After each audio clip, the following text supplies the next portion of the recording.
Eux, ils marchent par la foi et non par la vue.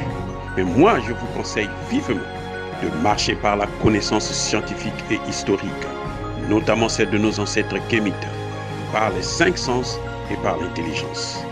Hotep, vive l'Afrique éternelle et que Dieu vous bénisse. Abou Abia.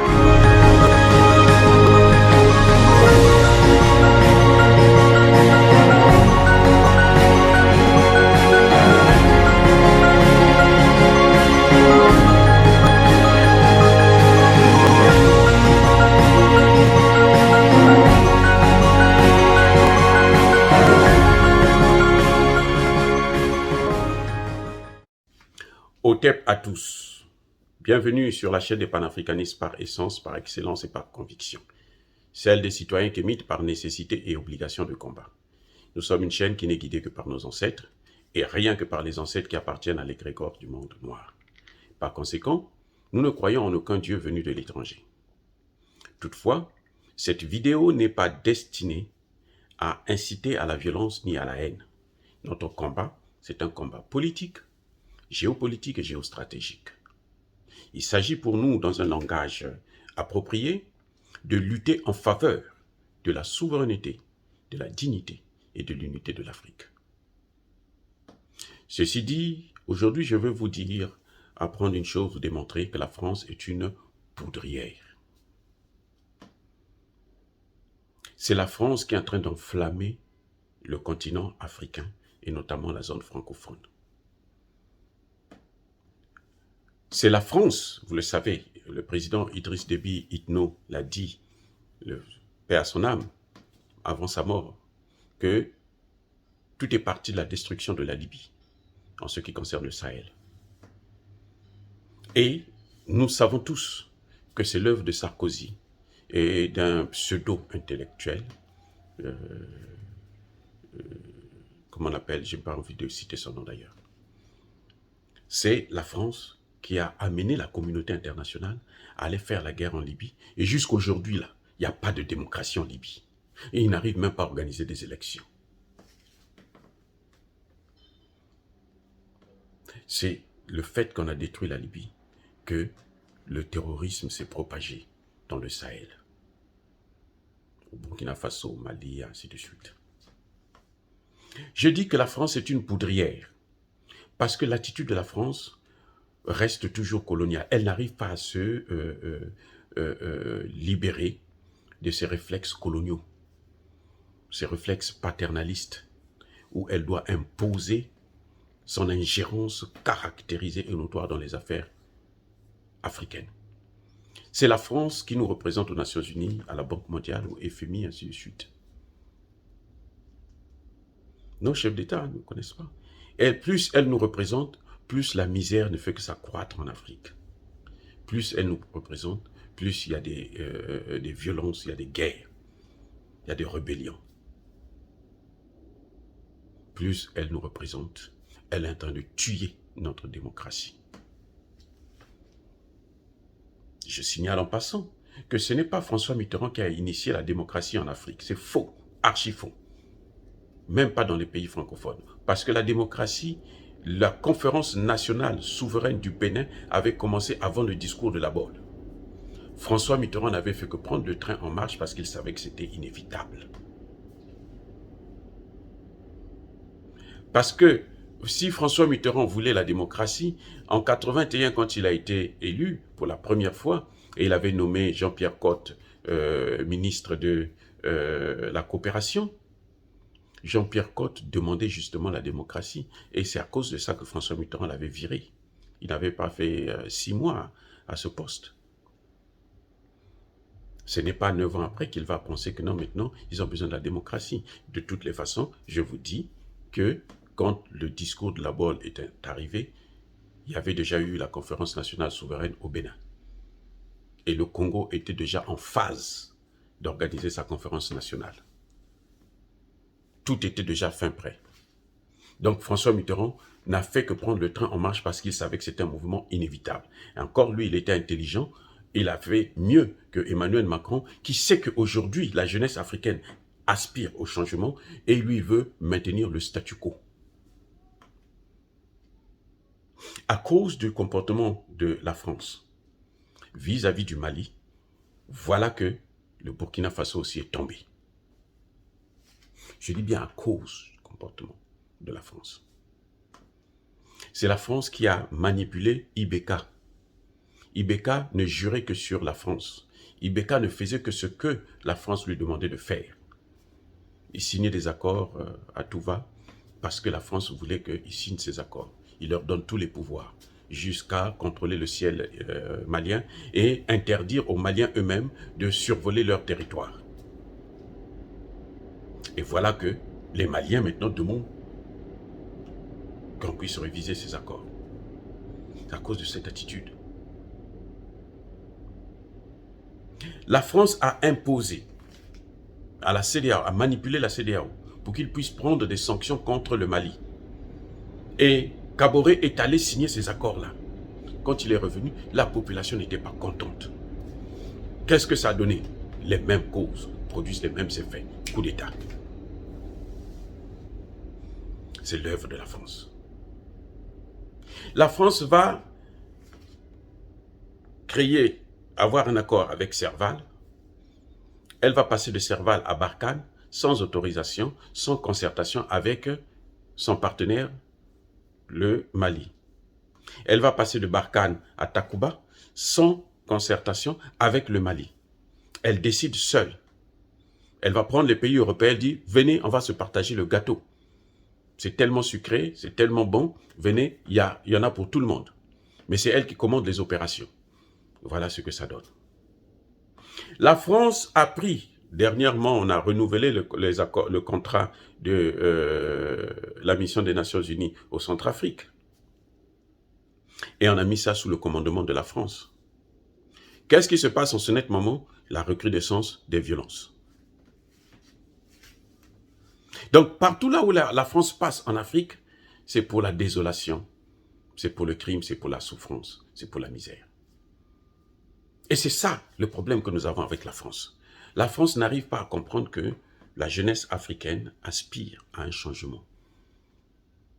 Elle n'arrive pas à s'adapter, elle n'arrive pas à inventer un autre deal avec l'Afrique. Oui, Emmanuel Macron a parlé du New Deal. Il y aura une conférence en février prochain. Mais encore là, c'est lui qui amène les Africains à avoir un deal avec les Européens. C'est-à-dire qu'il nous impose que nous devrons avoir un deal avec les Européens. Non. Les pays européens sont des États souverains. Les pays africains, là, chaque pays est un État souverain. On n'est pas encore arrivé aux États-Unis d'Afrique, comme nos pères de l'indépendance le voulaient. À cause, bien entendu, de cette même France. Parce que vous le savez très bien qu'il y avait deux blocs, le bloc de Casablanca, le bloc de Monrovia, qui se battaient. Hein, et c'est le bloc de Casablanca qui a gagné. Et c'est pour ça qu'on n'est pas arrivé à la fédération des États africains.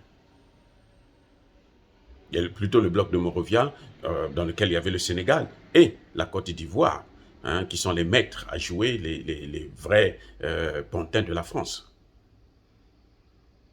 Donc là encore, elle nous a fait rater toutes les chances que nous avions. Et maintenant, il y a une jeunesse qui est en train d'émerger, qui se dit que non, enough is enough. On doit aller maintenant de l'avant. Et elle veut encore s'ingérer pour diriger les débats. Vous avez vu avec le franc CFA, les pays de l'Afrique de l'Ouest ont dit, nous, on veut avoir notre monnaie qu'on appellera ECO. Cette monnaie ne sera plus fabriquée par la France, elle ne sera plus arrimée à l'euro, mais à un panier de monnaie. Emmanuel Macron est venu avec l'appui de Alassane Ouattara, dire que moi je vous crée une autre monnaie qu'on appellera ECO. Et cette ECO-là va être toujours sous la tutelle de l'euro. Le Nigeria a refusé, le Ghana s'est rétracté. Et voilà, on a reporté ça en 2027. Le projet africain est par terre. La France toujours. D'autres pays le font aussi, mais ils le font un peu plus discrètement. Mais la France est trop criarde. On comprend que l'avenir de la France, c'est l'Afrique. Sans l'Afrique, la France n'est rien. Mais c'est à elle de s'adapter à l'évolution de l'Afrique. Elle peut préserver ses intérêts en Afrique et laisser les Africains se développer, si elle est intelligente. Mais cette politique-là va lui faire perdre tout. Parce que quand on s'engage pour la politique du tout ou rien, eh bien, comme elle ne peut pas s'accaparer de l'Afrique, ça ne lui appartient pas, c'est un don de Dieu, et l'Afrique est éternelle. Vous avez vu, malgré l'esclavage, la colonisation, tout ce qu'ils ont fait, la division de l'Afrique, ainsi de suite, l'Afrique reste toujours et restera éternelle. Nous allons passer, les Emmanuel Macron vont passer, l'Afrique restera toujours là. Personne ne peut détruire ce que Dieu a créé indéfiniment, sans que ça puisse avoir des conséquences sur lui-même. Je disais tantôt que, à cause de l'attitude de la France, le Burkina Faso est tombé. Et à cause de cette même attitude-là, le Niger risque de tomber, la Côte d'Ivoire risque de tomber. À cause de l'attitude de la France, l'Union africaine s'est déconnectée avec les peuples. C'est devenu une union de syndicats, de chefs d'État africains. Pareil pour la CEDEAO, à cause de l'attitude de la France. Dans les textes de la CEDEAO, nulle part il est écrit qu'il faut, en cas de sanctions, utiliser la fermeture des frontières. Dans les textes de l'UMOA, il est interdit de bloquer les avoirs d'un État souverain. La France a fait fi de tout ça, elle est allée en force. Elle a imposé aux pays de la CEDEAO, comme la majorité ont peur de leur pouvoir. Des gens comme Bazoum ne pouvaient pas ne pas signer, parce qu'ils savaient que s'ils ne signent pas, ce sont les Français eux-mêmes qui vont le tuer. Alassane Ouattara ne pouvait pas ne pas signer. Il y a une base militaire chez lui. Les Français vont l'égorger tout de suite. Donc, ils sont obligés de faire ce que fait la France, leur demande la France. Mais maintenant, cette attitude-là est en train de rencontrer une résistance. C'est pour ça que vous voyez, il y a de plus en plus de troupes. Par rapport aux relations historiques que l'Afrique a avec la France, on a laissé à la France le soin de gérer le Sahel seul. Aujourd'hui, 80% du territoire malien est dans les mains des djihadistes et des terroristes. Et de la France, bien entendu. Les 2/3 du territoire burkinabé sont occupés par les djihadistes, les terroristes et la France, bien sûr, à cause de son attitude. Et maintenant que les populations disent non, il y en a marre, nous voulons changer.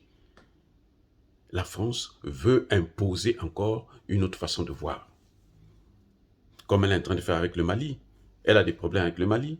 Elle veut résoudre les problèmes du Mali en dehors des Maliens, en dehors du gouvernement malien. Parce qu'elle dit que c'est non-gouvernement, mais elle n'a qu'à le faire avec la population. On a vu que la population a soutenu le Mali le 14 janvier dernier, son gouvernement plutôt, elle a soutenu son gouvernement. Mais alors c'était une démonstration de force jamais vue dans le monde. Je dis bien jamais vue dans le monde. Même quand il y a des élections, il n'y a jamais eu autant un plébiscite de cette façon, de cette envergure. Jamais. Les Français veulent dire que ça c'est rien. C'est Bamako, c'est ceci, c'est cela. Alors que ce n'est pas seulement Bamako, c'est sur tout l'ensemble du territoire. Les Maliens ont dit, nous soutenons notre gouvernement de transition. Et la France dit, il n'y a pas de gouvernement. Le gouvernement, c'est nous. Nous prenons des sanctions. Nous prenons des initiatives. Nous allons voir avec d'autres pays européens. Parce qu'ils sont en train de chercher la guerre. Et c'est ça la provocation. Et nous ne voulons pas la guerre. Nous ne voulons pas la guerre avec la France. Nous voulons que la France, de grâce, qu'elle nous abandonne dans notre misère. C'est ça que le peuple est en train de dire. Monsieur la France, allez-y, laissez-nous dans notre misère, laissez-nous dans notre souffrance. Nous allons gérer ça avec les djihadistes. Les djihadistes qui sont africains, là, on peut négocier avec eux. On peut négocier, on va trouver un accord. Pourquoi vous voulez, vous l'étranger, vous voulez venir vous ingérer, vous nous obliger à faire ce que vous voulez que nous puissions faire? Vous armez ici, vous bloquez là, vous mettez des embargos par là, ainsi de suite, et puis voilà, la situation ne fait que s'envenimer. La France est une poudrière. Voilà, c'est ça mon message. Dire que la France est une poudrière, est-ce que c'est inciter à la violence? Non. Est-ce que c'est inciter à la haine? Non. Nous sommes une force tranquille et non violente. Yaba Kolerve, Yamaleb, j'ai dit.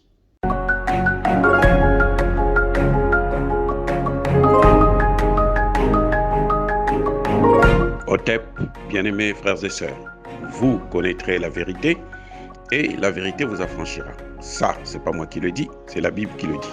Mais moi, je vous dis mieux. Vous connaîtrez la vérité historique, notamment celle de vos ancêtres kémites, et vous aurez une vision globale de ce que c'est que la vraie souveraineté politique. J'ajoute, vous reviendrez à la spiritualité africaine ancestrale et vous comprendrez les enjeux de l'indépendance économique.